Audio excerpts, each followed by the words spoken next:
Hello. So again, welcome back to my channel. So this is General Jokor, and thank you for everything, and also especially for all the support, my dear students. Thank you for your effort and cooperation. So today, let's discuss and let's talk about the virtue ethics. This is our last topic for this semester. And I hope that this topic will help you in your learning journey as a student. So let's start. So what is virtue ethics? So virtue ethics, and according to our research, virtue ethics is the goodness of the human being or a character of virtuous acts. So ang virtue ethics, it is kanang gitawag og pagkamaayo nimo isip usa ka tawo or a character, no? Karakter sa pagkamaayo o binuhatan. Mo na ang gitawag og virtue ethics. And then we have the two major thinkers of ancient Greek. We have Plato and Aristotle. So according to Plato, the real existence comes from the outside of human sensory experience. So ingon ni Plato nga ang kinabuhi kuno sa tao pagpuyo dinhi sa kalibutan is nag-base lang siya kung unsay iyahang makita o na-experience unsay iyahang nabuhat or gitawag og iyang na-encounter, no, as a person. Mo nang giingon ni Plato. But ang idea ni Aristotle lahi pod kay matud pa ni Aristotle, no, the real existence comes from within daily interaction with this object in the world, no. Lahi pod may pagka-difference ang ilang idea, but ingon ni Aristotle nga ang tinuod nga kinabuhi sa tao nagbase pud diha sa unsay interaction nimo adlaw-adlaw, no. Mo na ang idea ni Aristotle. Ang tinuod nga kinabuhi, no, nagbase unsay imong interaction or ginabuhat every day. So but silang duha medyo may kalahian ang ilang idea when it comes to existence of human being, but they both affirm that we are all part of matter and form. No, matud pa nilang duha that we are not separated by the objects around us. So wala ta na separate, no, in all objects around us. And next we have the happiness and ultimate purpose. So according to Aristotle, claim that the higher aim of a person is to be happy. So kinsama ko no be ninyo ang wala nag-aim og mahimong malipayon. So most of us or majority of us na nag-aim kita nga mahimong malipayon, no? Mo na ang gingon ni Aristotle. So mabitaw nga ni eskwela ta, no, para makahumanta, then we will be happy. You will be happy. Then para makabot ninyo ang inyong gi-desire nga profession, no, nga career in the future, para mahimo kang to be happy. Dili lang ikaw but also your family will become happy of your success in the future.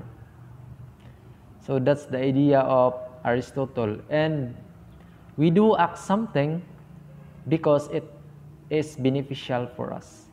So kasagaran, no, kita mubuhat gyud ta kay tungod kay natay makuha. Di ba?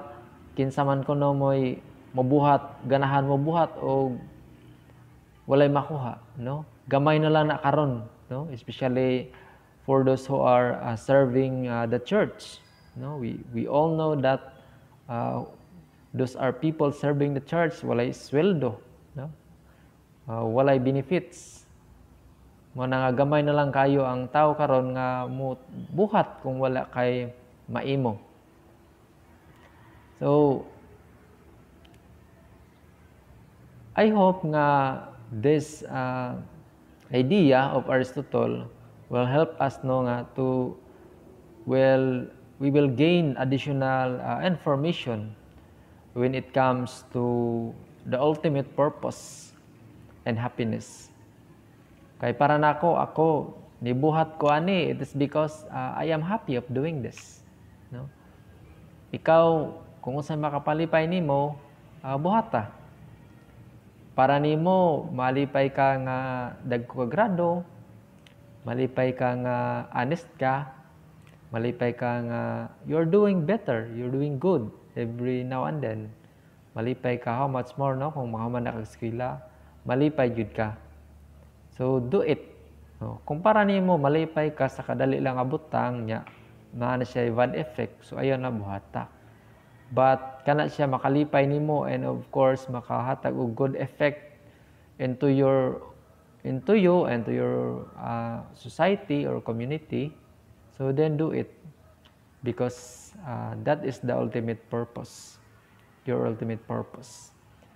Then we have the general criteria and knowing the highest good of a man. Kining gitawag og final end. If you are not craving or desiring for more. So, ang final end, kining gitawag og final end, kanang kontento na ka kung unsay imong naabot. No? Final end nga diha ra jud ka kutob. So para nimo as a student, kung ganahan ka nga kay 75 ra may gipangay sa gobyerno nga makapasar lang. So para nimo sakto na ning 3, no? 3.0. Sakto na kay mo ra may gipangay sa gobyerno. And that is your final end, no? Nga makapasar lang. But if you desire for more, nga gusto kag flat 1 imong grado na 1.0, so manay gitawag og dili na final end, kay nag-desire pa makag more or something, no? But kanang nakontento na ka nga makapasar lang ka, na makahuman lang ka, that is your final end.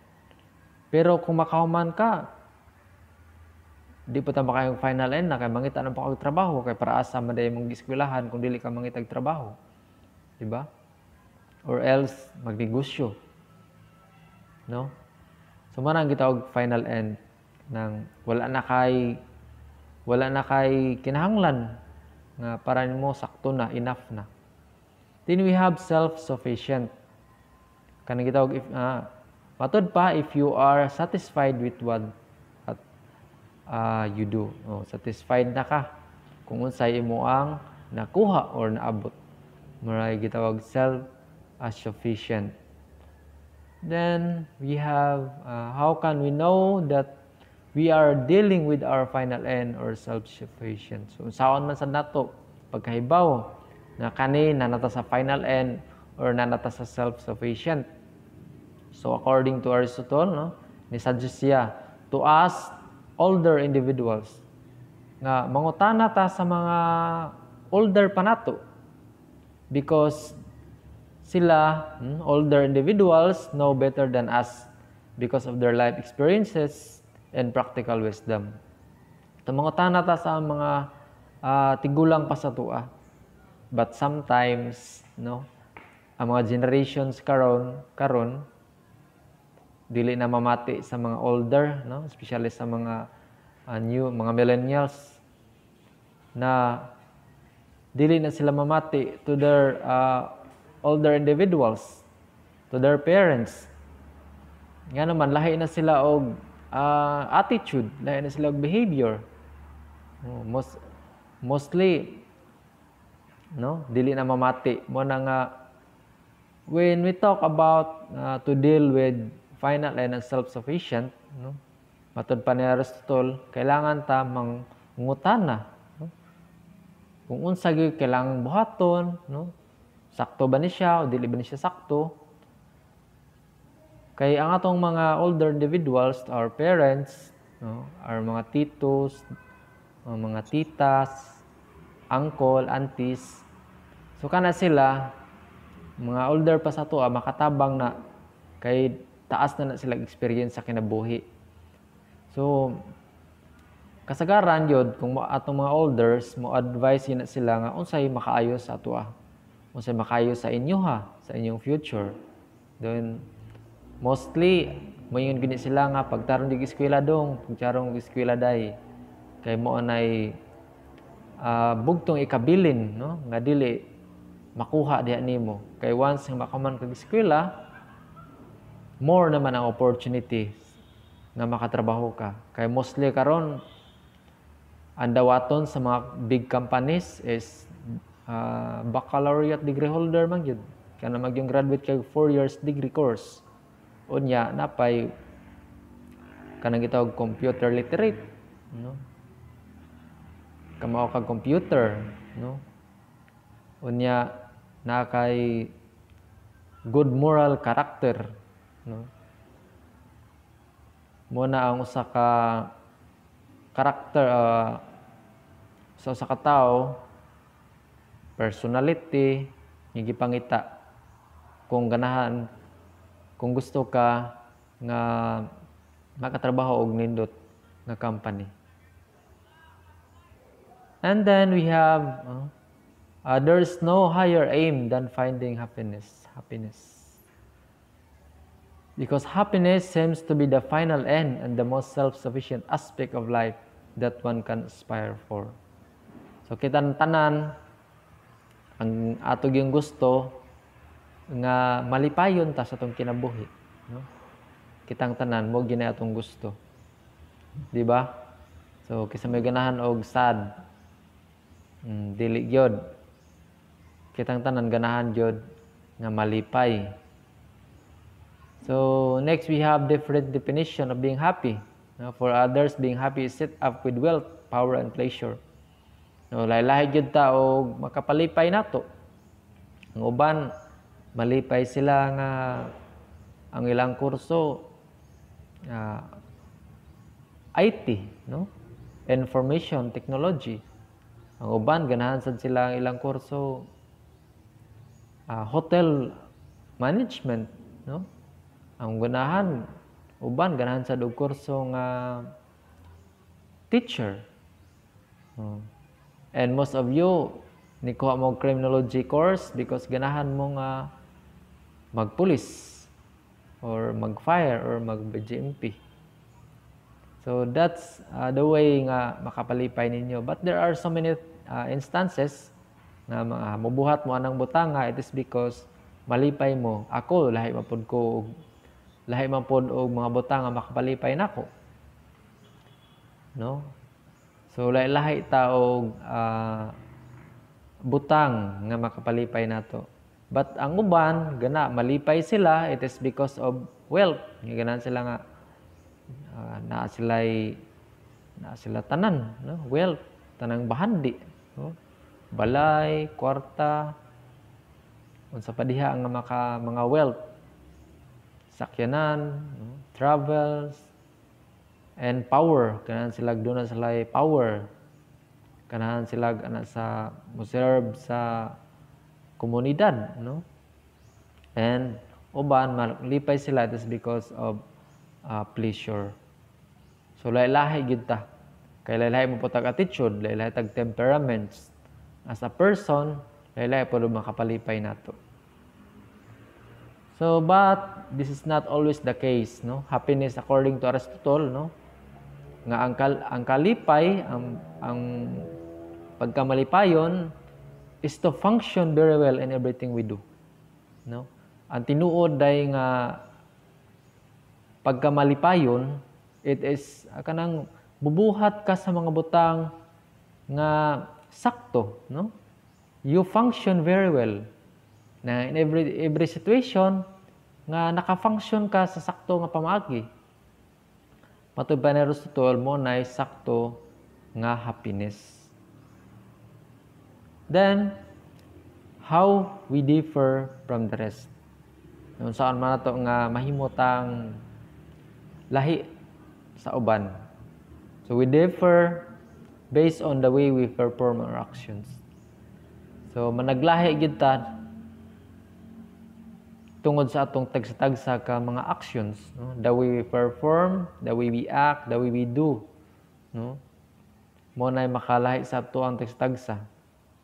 Of course, a person cannot only be performed by function, he can also be performed it well. So, mo na nga kita as a person, as individual, sulay-lahi ta og attitude, lahi-lahi ta the way we act, the way we do. But the most important lang yun nga we need to respect each other. No? Kay lahi-lahi man ta. Lahi-lahi mapod og makapalipay sa ato. Next, let's go to the virtue excellence, no? Virtue as excellence rather. So achieving the highest purpose of life is a difficult thing to do. Bitaw, tinod. Lisod magyod nga pag abot, no? Gitawag highest purpose of life. Especially ikaw karon, kung first year student ka, second year student, ang imong purpose ni eskwela kag criminology course is para makahuman, para makatrabaho og nindot nga trabaho, para makabalay og nindot, makasinina og nindot. And of course, tantanan na imong desire. Muna imong highest purpose nga nung na-eskwela ka. But, matod pa, dili-dali. Dili sayon.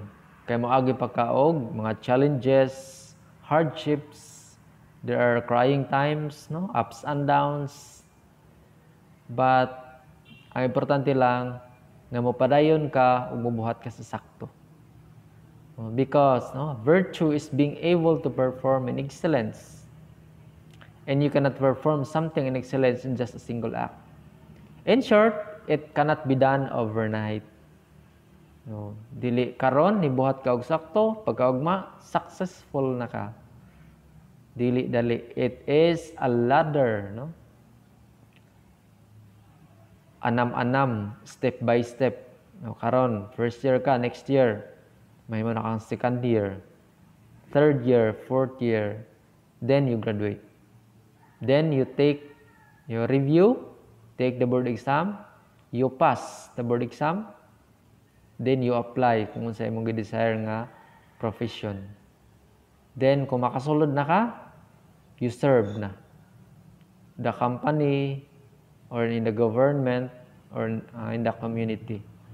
So walay overnight, no? Walay overnight success. It is a step by step. No. Then excellence is the activity of human soul. So do something with passion, doing what you do best. So kanang ang excellence is kanang mubuhat ka nga malipayon ka, no? Do something with passion. Kanang gibuhat na nimo, it is because mo makapalipay sa imuha. Then when you do it, kanang gibuhat nimo ang imuhang best nga naapod ka sa sakto nga pamaagi. And the human soul is divided into two parts. So duha din ang human soul. Una gitawag irrational element. We do something but it is not dictated by reasons. No, kining irrational element kanang nibuhat lang ka nga wala kay rason. No? Eskwela lang ka, wala kay rason, wala kay purpose. No, bahala na eskwela lang ko, may gusto sa akong ginikanan, sa akong parents, sa igsoon, may eskwela ko criminology. May eskwela ko sa na course. So wala kay purpose, no man gitawag irrational element. Ang kining gitawag og irrational faculty, we do something with reasons. kanang gitawag og ning eskwela ko, it's because na ako'y higher goal. Na ako'y gusto nga abton. Na ako'y gusto nga gusto ko nga mahimo akong successful person in the future. We do something with reasons. Manay rational faculty. Then, in trying to pursue excellence, we at the same time commit mistakes, but we learn something good because of our mistakes. No, kita maningkamot kita nga to pursue excellence. But sometimes, no, we commit mistakes. Masayop ta. No. We fall, no. But the good things lang nga masayop ta is it is because nga we learn new things. We learn something. Well, maybe na fail ta na nga butang, it is because nahatag na tag lesson, no? Lesson learned. Mao na fail ka na nga aspect sa imong life. So normal na nga dunay mistakes, no? Because we learn from it. We learn from our mistakes. The important thing is to rise. Every time you fall, rise, move one step closer to your going to your goals in life. Our rational faculty has two aspects. No, napo ni two aspect ng rational faculty. Kining gitawag intellectual, the act of knowing things, intellectual. Na kang gusto kang makibaw nga unsa gyud ni nga butang. And moral, the act of doing things. Ang pagbuhat sa nga butang nga sakto ug maayo ug makaayo sa imuha ug sa uban. Moral. Then, a morally virtuous man or woman knows how to do the proper act in any given situation. So, if you are a morally virtuous man, mubuhat ka, it is because kana siya, bisag unsa situation, makayo sa imuha. And of course, makayo sa ubang tao. No, mo na gitawag morally virtuous. So, na may uban nga, mubuhat lang ana. It is because kana na sila ma-benefit, no? Pero mubuhat lang ang butang, it is because of the benefits. But if you are a virtuous man or woman, no, kay bawo ka mubuhat unsay sakto unsay dili, bisag unsa nga situation. Then next we have the moral virtue and mesotest. So practical wisdom can learn through experiences. So manaingon ang we learn from our experiences. So the best teacher is experience. Para nako, ang experience sa katawo mo ay pinaka the best nga teacher. Mo na naghatag wisdom. Kay kung ka experience, no lisod pag handle, no? Mabitaw na nga ang uban na company before sila mo dawat sa katawo nga mo apply, pangitan og work experience. No, ikaw kung waka experience, no mo na gitawag og practical wisdom, no? Can be learned through experiences.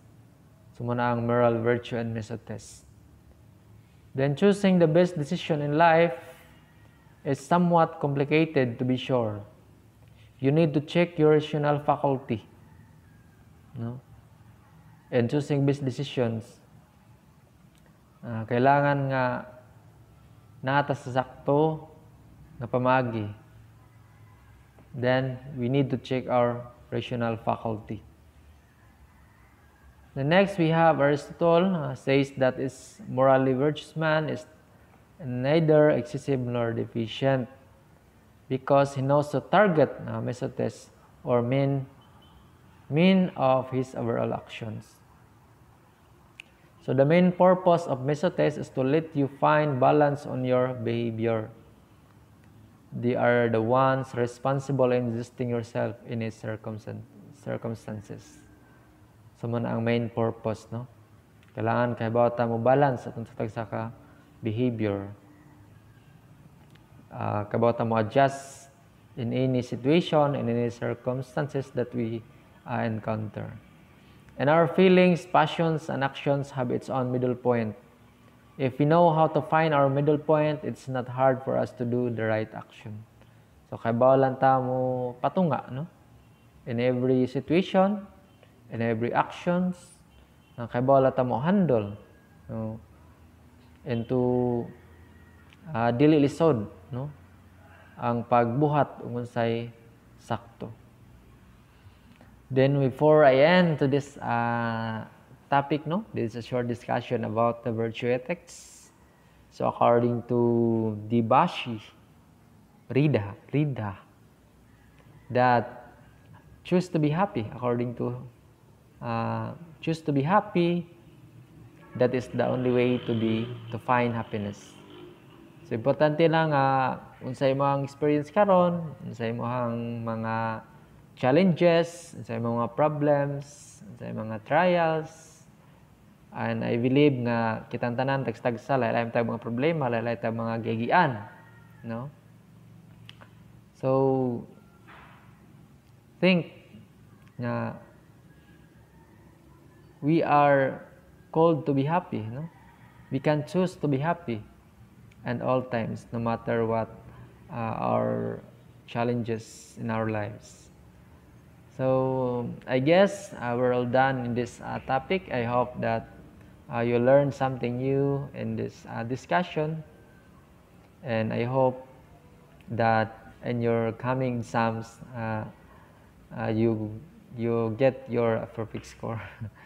So thank you so much, my dear friends, my dear students, for watching my videos, and thank you also for all the support, and for those who want to subscribe, just click the bell button, and also continue to support in this channel. Thank you so much, and God bless you all.